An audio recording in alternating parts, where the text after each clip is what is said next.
Hello, Night City! Et salut à tous, bienvenue sur cette nouvelle vidéo. On va torcher ensemble Cyberpunk 2077, le fameux, le tant attendu. On l'a quasiment espéré pendant 10 ans, puisqu'il avait été annoncé en 2012 et qu'il est arrivé chez nous fin 2020. Donc on va voir ensemble si l'attente en valait la peine, et restez bien jusqu'à la dernière partie, puisqu'on débloquera ensemble les 1000G, la platine. Et surtout, n'hésitez pas à vous abonner à la chaîne. Alors sur le jeu en lui-même, il y a clairement deux camps. Il y a ceux qui ont adoré le jeu, et puis il y a ceux qui n'ont pas digéré l'attente et la quantité faramineuse de bugs qu'il peut y avoir. Pour ma part, je suis plutôt dans la première catégorie, tant j'ai été happé par le solo qui propose vraiment une immersion de malade, une ambiance de fou que perso j'avais jamais eu dans un autre jeu. Et autant une fois l'aventure principale faite, je trouve que les quêtes annexes et tout ce qui suit est un peu plus rébarbatif. Autant les 20 heures de solo principales, elles sont vraiment dingues pour moi. On s'accroche aux persos, qu'ils soient principaux ou secondaires, et d'ailleurs c'est rare qu'on s'accroche à des persos secondaires, notamment grâce aux fameuses romances.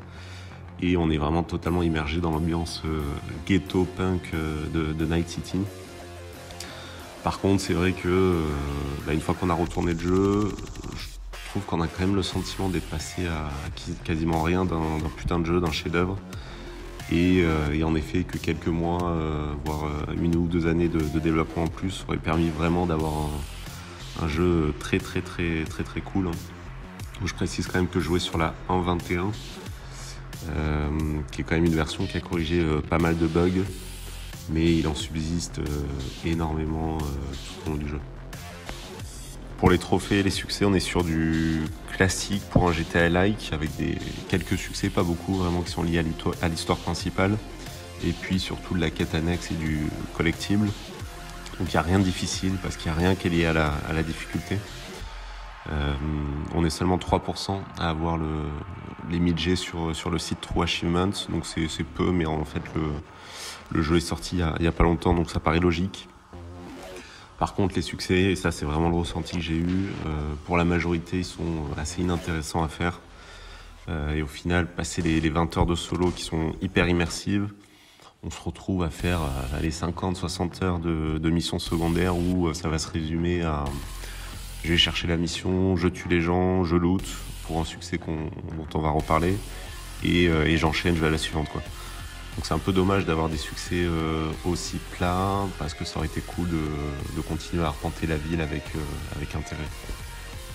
Concernant le timing pour la platine et 1000G, vraiment si on est focus sur les succès, je pense qu'on est sur une fourchette entre 80 et 90 heures, si on s'éparpille pas trop dans la ville. Après c'est vrai qu'on observe souvent des temps d'obtention beaucoup plus longs, supérieurs à 100 heures, parce que la ville gagne à être visitée de long en large, et c'est normal. Pour ce qui est du succès le plus long, alors on pourrait en citer plusieurs, mais moi je vais retenir, et je pense que c'est lui, d'ailleurs c'est un succès qui est peu débloqué. C'est Ça Roule, qui vous demande d'acheter tous les véhicules qui sont dispo dans le jeu. Alors quand je dis que c'est long, c'est qu'en fait ce succès va vraiment vous obliger à looter comme un porc sur chaque perso de chaque mission et tout le temps. Et c'est qu'après avoir torché toutes les quêtes secondaires qu'on débloquera les 1,7 ou 1,8 millions nécessaires pour l'achat de toutes les voitures. Et ça, c'est vraiment sans rien dépenser à côté, sans se faire plaisir, et vraiment en étant un gros radin. Alors je crois qu'il y avait une astuce pour revendre de la canette ou je sais pas quoi et se faire de l'argent très rapidement pour aller beaucoup plus vite. Mais l'astuce a été patchée avec la version de mars 2021. Donc maintenant, il faut vraiment économiser sans tricher. Pour ce qui est du succès le plus dur, alors comme j'ai dit, il n'y a pas vraiment de succès dur en soi. C'est plutôt des succès longs. Surtout que la dernière mage a patché pas mal de succès buggés, donc ça a facilité les obtentions. On peut quand même citer les succès s'il fallait en citer. Celui où il faut faire un saut et tuer plusieurs personnes en même temps, ou celui où il faut pirater un objet qui a 3 lignes de code. C'est les deux succès les moins obtenus en fait, mais avec la bonne astuce, elles se trouvent facilement, ils sont largement faisables. Ok les gars, on se retrouve dans les conditions du direct, du coup, pour obtenir les 1000G, la platine. On va se faire plaisir, on va non pas débloquer un succès, mais les deux derniers. Il m'en manque deux pour finir. Alors, le premier, il va falloir que je fasse péter trois ennemis d'un coup en utilisant le piratage de grenades. Donc c'est un hackage hein, d'un des ennemis que je devrais faire qui va faire péter une grenade et exploser ses potes. Donc d'après mes repérages, ça pourrait fonctionner avec les trois ennemis qui sont là-bas au fond. Non, il y en a un qui est en train de pisser, on le voit ici, donc je vais attendre un peu, peut-être qu'il va revenir. Yes, il revient vers ses deux potes.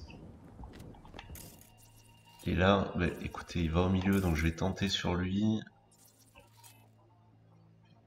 Faire exploser la grenade, hop. Est-ce que ça marche ou pas? Allez, gros pète. Pourquoi il veut pas péter? Yes! Yeah! Et c'est bon, un des deux succès, super. J'ai eu peur, mais en fait le piratage doit mettre du temps à se déclencher. Et le deuxième c'est, et le dernier du coup, hein, c'est 10 sur 10, je dois atteindre le niveau maximum d'une compétence, c'est un des succès assez longs aussi du jeu. Et moi en l'occurrence j'ai tenté de booster la compétence anéantissement où je grimpe en fait en faisant des kills aux pompes. Et du coup je suis quasi à la fin. Et normalement avec ces trois ennemis j'arriverai au bout. Hop. Quelques headshots. Il faut qu'il crève. Il est mort, j'ai pas le succès. Pourquoi?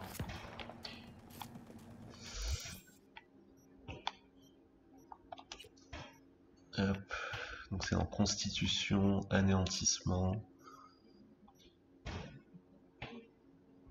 Oh putain, je suis à genre 1% de l'avoir. Donc on va aller, hop.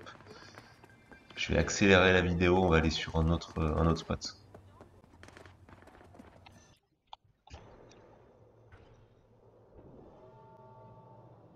Ok, donc là aussi il y a de l'ennemi. Putain, c'est dingue, je suis à 50 sur je sais pas combien de milliers de l'avoir. Et normalement ça va se faire avec ce. Et il est là. Et voilà, c'est good. Ah bah j'ai même pas fini de les tuer en plus. Nickel, il est arrivé juste avant, trop bizarre, j'ai le level 20. Bon mais on check, et voilà, 44 succès sur 44, 1000 sur 1000, super. Voilà les potes, n'hésitez pas à vous abonner. La prochaine vidéo devrait être Modern Warfare 2 normalement, qui sera un souvenir parce que je l'ai platiné il y a un bail. Je vous remets les chiffres clés de Cyberpunk et ses succès juste là. Surtout n'hésitez pas, je sais qu'il y a quelques trophées où il faut un peu d'astuces. Donc n'hésitez pas à laisser un com si vous êtes bloqué ou si vous avez besoin d'aide. A plus.